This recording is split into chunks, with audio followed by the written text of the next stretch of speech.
یا اللہ اپنے سوا کسی کا محتاج نہ کرنا۔ بے شک زندگی تھکا دینے والی چیز ہے، کہ بے شک زندگی تھکا دینے والی چیز ہے، اور جب تم تھک جاؤ تو اپنے رب کو یاد کرو، کیونکہ سکون تو صرف اللہ کی عبادت میں ہے۔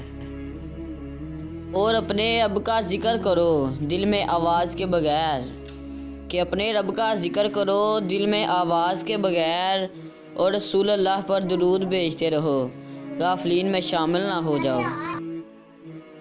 جو ٹوٹے ہوئے کو سمیٹ لے، کہ جو ٹوٹے ہوئے کو سمیٹ لے، جو مصیبت پڑنے پر بھی منہ نہ موڑے، جو عیب دیکھ کر بھی بیزار نہ ہو، کہ جو عیب دیکھ کر بھی بیزار نہ ہو، وہی تو میرا رب ہے۔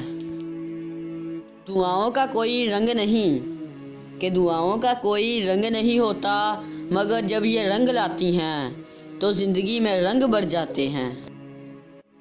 توبہ ایسا دروازہ ہے جو موت کی ہچکی تک کھلا رہتا ہے۔ دعا ایسا عمل ہے جو تقدیر کو مات دے سکتا ہے۔ ضمیر ایسا ساتھی ہے جو ہمیشہ حق کی راہ دکھاتا ہے۔